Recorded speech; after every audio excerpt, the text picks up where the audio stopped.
We had some infertility issues.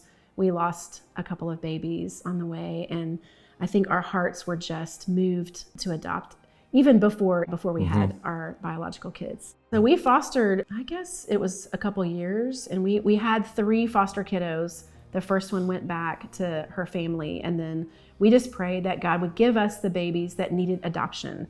So Michael, our son, was the first one that needed adoption. So we had our 3 bio kids, and then Michael came along and we adopted him, and then we prayed again and wanted a girl, and that's when Emma came along and she needed adoption. So we went along with that.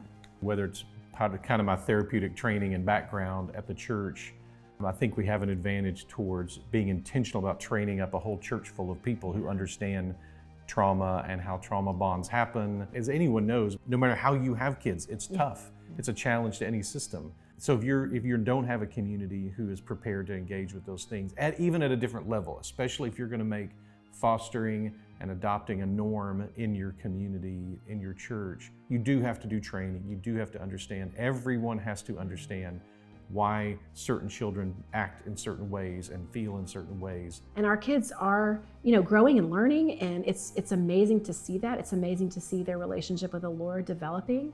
And so those impacts are eternal.